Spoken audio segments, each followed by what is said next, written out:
How many times have you heard somebody say, what's with these black folks who keep using the word ax? It's ask. I'm going to ask you a question. I'm going to ask you that Lizzie Borden took an axe, gave her mama 40 whacks. John F. Kennedy didn't say axe not, right?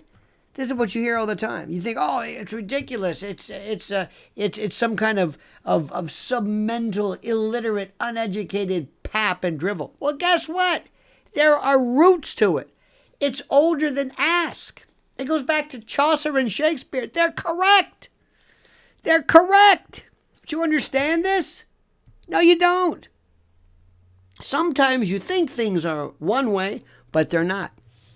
You see, this confusion between ax, AX or AKS, and ask is one of the most compelling, fascinating examples of how language evolves through time and through power and culture and race and class and all this other stuff. And far from being a modern mispronunciation, or as my friend says, mispronunciation, which is kind of funny if you think about it. I was a joker there. Anyway, the form ax actually predates ask by centuries. In Old English, around 1000 AD or CE, depending upon where you're from, the verb appeared as axian, ACSIAN, or AXIAN. And it was used interchangeably to mean to ask. Now, over the years, listen carefully, regional dialects across Britain and the UK and everything evolved with ax becoming widely used among the working class and in rural speech, especially in southern England. Now, this is a fact. Literary giants like Chaucer and Shakespeare used axe, A-X-E, in their words, demonstrating its legitimacy. Shakespeare. And as English settlers migrated to America, they brought their regional speech patterns with them. Now, in the American South, and this is important, this is where a lot of this interesting stuff comes from and was percolated and fermented and fomented.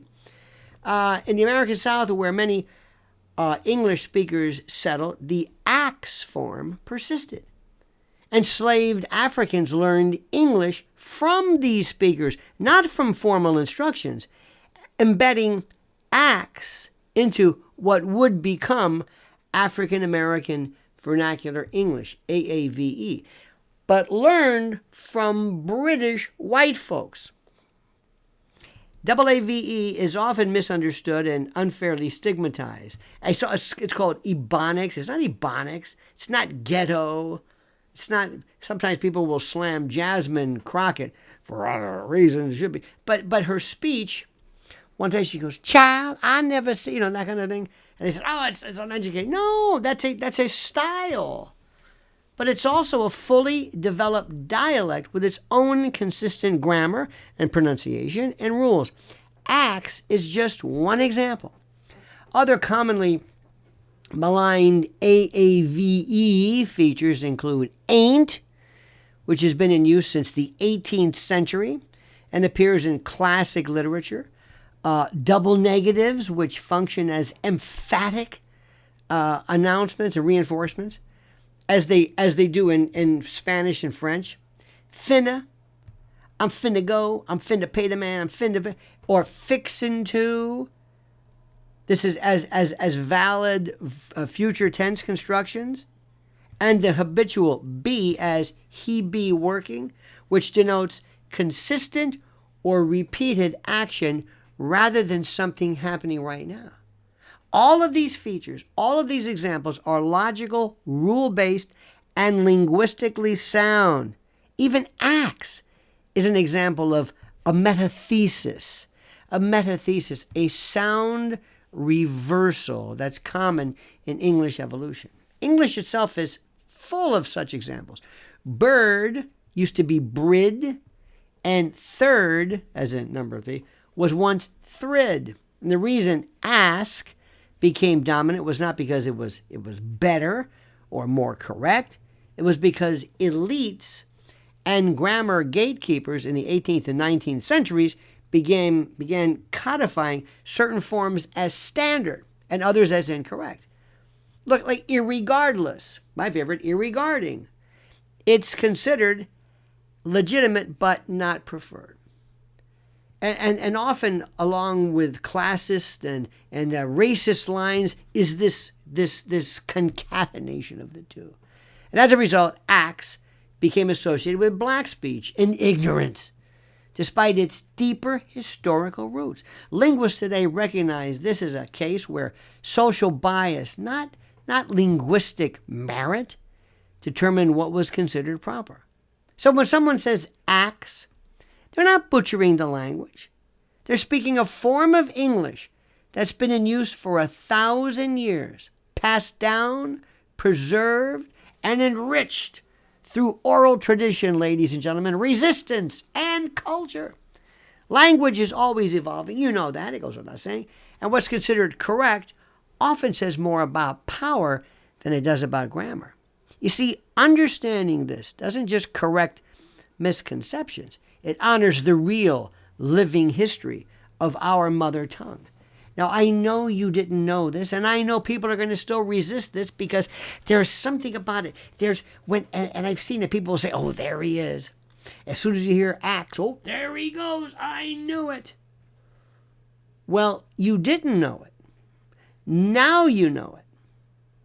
Now you know how it. Because remember, the key to language, number one, is not speaking correctly, but being understood.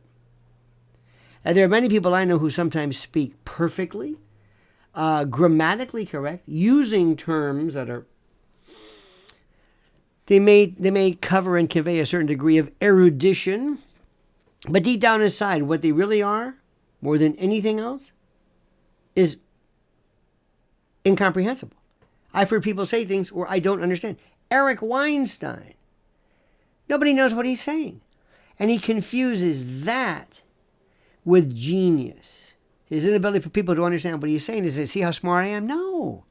Because remember, the number one goal is communication. So let me ask you one more time. Did you know this? Of course not. Now, how do you thank me for this? Well, very simple. Make sure you subscribe to Lionel Nation. Make sure you put everything involved in this. Please make sure you know this. Make sure you're aware of this. Make sure you are 100% aware of what's going on. Like this video. Hit that like button. It's very, very critical. Make sure you also hit that button so you'll be notified of live streams and new videos. And make sure you're subscribed. And whatever you do, I beg, beseech, and implore you to comment. Comment as you see fit. I ask you.